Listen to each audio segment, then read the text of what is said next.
So we'll dive a little bit into the features, and we'll show you some of the features. The last thing to mention as far as hardware goes, the iPhone screen, they're both HVGA screens at 320 by 480 resolution. The iPhone's is slightly larger at 3.5 inch. As far as the Eris goes, I believe it's 3.1 inch. So both screens are great. Both screens look good. If you also watch my videos, you know I'm a fan of the bigger screen, and I really am. I quite like the iPhone screen quite a bit. Something to mention for me personally, something I don't like about the Eris is that here's your screen, so it like takes up that much of the phone, and then your bezel's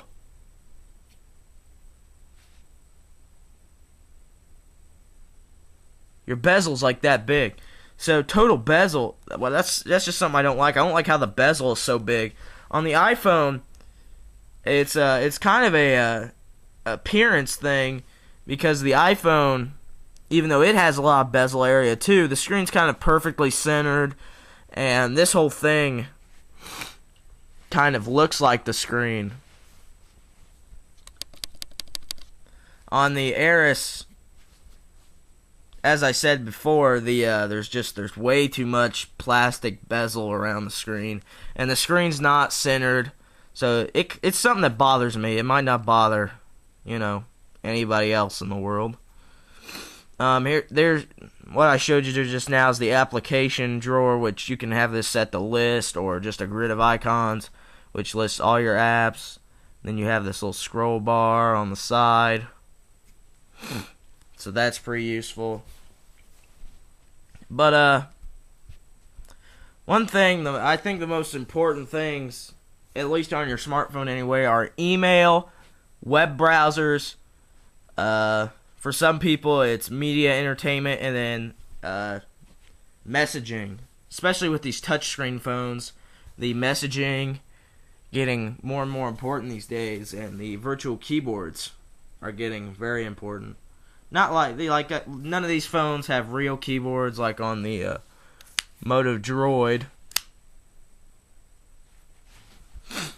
Both phones have virtual keyboards, and so we'll get into messaging here.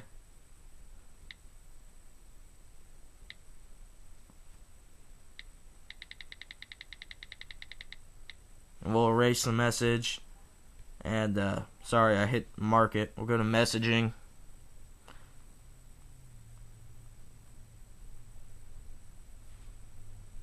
And we'll clear out this one too. So both phones have grid-style hardware keyboards. Both of them are great. The Eris's, when you're typing on the Eris, I don't know if I'll be able to pick this up or not, is that when you're typing on it, it kind of lags as you type. The autocomplete system on Android is much better, I think, than iPhones, and we'll show you that in a second. But it's still slower, and it does have the cool option of, if you can actually see one of the keys,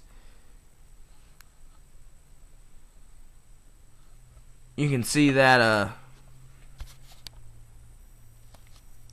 you have two options for each key. So if I long press on R, I get the 4.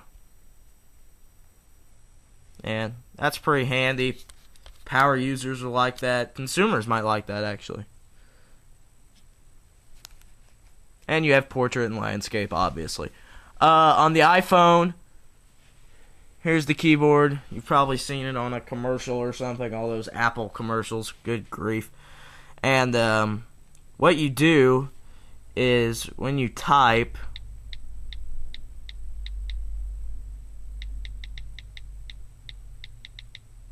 you get one suggestion, which it suggests the right word, and it most of the time does, but I think the greatest thing about the iPhone keyboard is that it's fast and it responds very quickly, and the autocomplete works sometimes. And it's very fast, and it registers your buttons when you hit them, unlike the Eris that kind of just lags a little bit. And so that's messaging. I'd give the Slide Edge, as far as keyboards and keyboard functionality and responsiveness, I'd give that edge to the iPhone. But some people prefer the Eris, because some people just like the virtual QWERTY much better than on the iPhone, and that's understandable. It's all, like I said, you can watch videos like this, you can do whatever you want, but in the end, nothing compares to going and trying the phone out for yourself. So, like I said, messaging. Another thing that's really important, we'll launch the browsers on both phones, and I have them preset to the droidmod.org website, so you wouldn't have to wait for me to thimble through the typing and things like that, just trying to pick them out. So, with the web browsers, very similar experience. Both phones have Wi-Fi plus 3G. With AT&T, you're not going to get 3G in most places, like you would on Verizon. And then you got pinch and zoom. And this works well, I think, for reading stuff. And it's very fast on iPhone. The zooming's very fast. On the Eris, you also have multi-touch. Excuse me. But unlike on the iPhone, it's not near as fast. Like, if you watch me, it kind of bugs. And this is better. It's still better than like on a Droid, where you can't pinch and zoom on it. And I don't mean to bug in all the Droid comparisons. It's just that is what they wanted to see. I just thought this would be better because I mentioned the Droid a lot in my Eris review. People like to see Facebook. I'll show you Facebook, I suppose.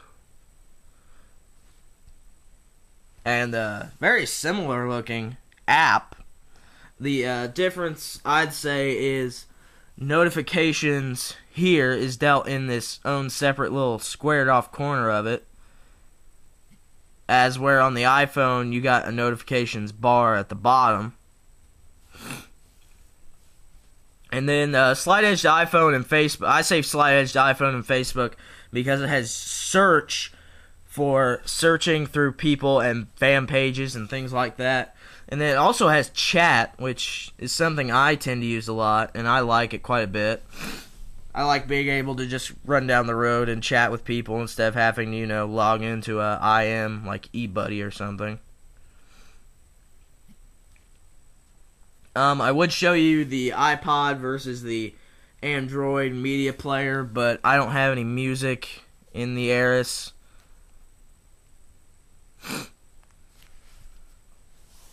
As far as Twitter and MySpace go, there's different apps for that. MySpace is a pretty bland app on both phones. Twitter, there's lots of ways to skin Twitter on both phones. HTC added their own Twitter client, which is pretty good, called HTC Peep. No, not People. Peep.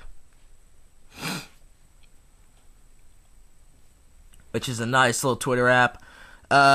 Something to mention,